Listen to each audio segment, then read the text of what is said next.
Mike Bond of MMA Junkie and USA Today Sports here at UFC Fight Night 77 Ultimate Media Day with UFC Bantamweight Anthony Birchak. Anthony, huge fight coming up for you here. How excited were you when they gave you Thomas Almeida? There's a lot of hype around this guy right now. I thought they would have turned me around a little faster after Joe Soto. I stayed ready, stayed in camp.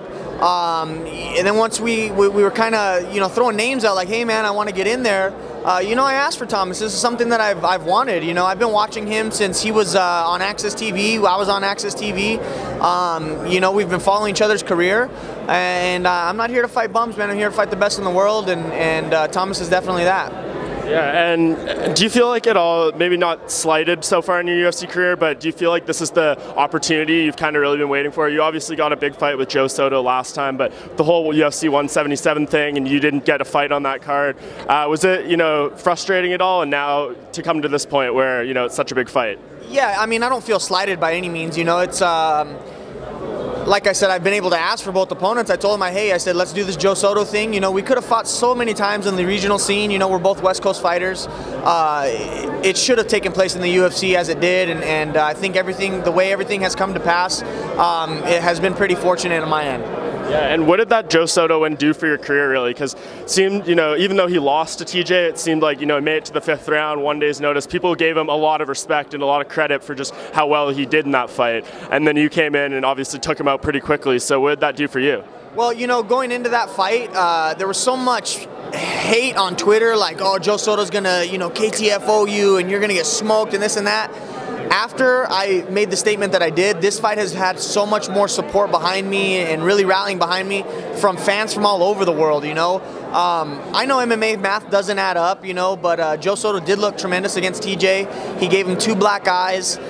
So for me to step in New Orleans and do what I did in the fashion that I did it, I believe says I'm pretty good myself.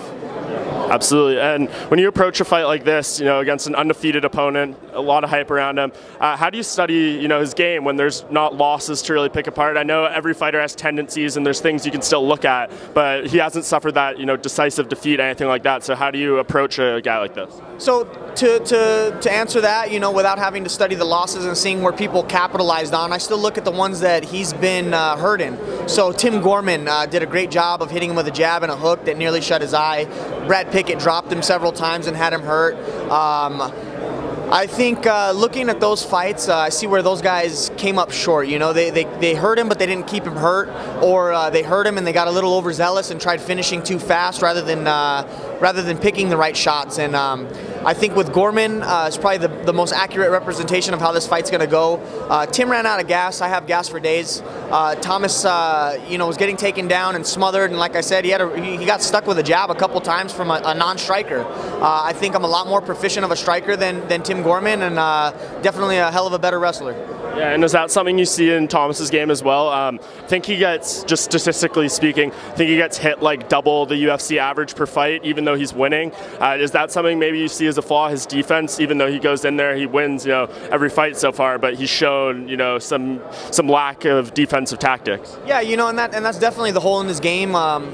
He is great coming forward and not so good going backwards. That's just one of the shootbox styles, and that's my style.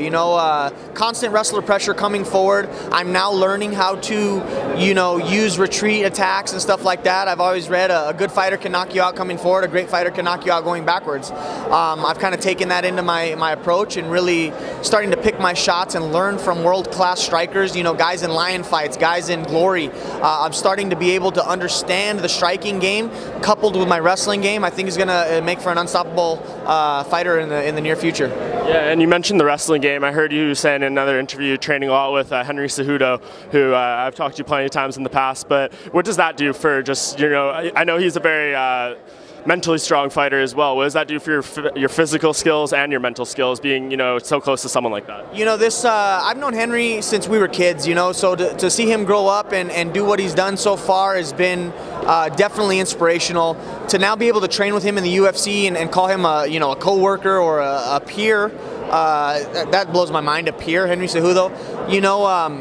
The confidence level is just there. If Henry's not stopping my takedowns, I doubt Thomas can. You know, Frankie Saenz is another tremendous wrestler that I've been working with. Roman Salazar, a former opponent of mine, tremendous Arizona wrestler as well. You know, my wrestling game's been on point, and the transitions is where this fight's going to take place, and the winner of the transitions is who's going to come out victorious in this fight. Yeah, definitely. And just one last thing on Henry. I mean, he's got a big fight coming up too. I'm sure you have confidence that he wins that. And do you think, you know, he's got a championship belt around his waist within the next year or so? Oh, absolutely, man. I think he's still got a lot of room to grow, but beating somebody like Formiga, who's great on the ground, great in transition, I think Henry's just... He's so strong for that size, and the fact that his pressure is just unrelenting just breaks people, and that's what we're here to do. Wrestler pressure breaks people, and that's what's going to happen, man. My fight, his fight, you know, we're coming out victorious, and Arizona boys are going up on the scoreboard. Yeah, and you know, just back to yourself a little bit. What do you think a win here does for you? Obviously, you're very confident that's how it's going to play out. It seems, you know, the bantamweight division kind of wide open behind the upcoming title fight between Dominic Cruz, TJ Dillashaw. Do you think, you know, this win and maybe one more, or how far do you think you are from that title shot? You know, I don't ever count on anything. You know, this career and this industry is so up and down and up and down.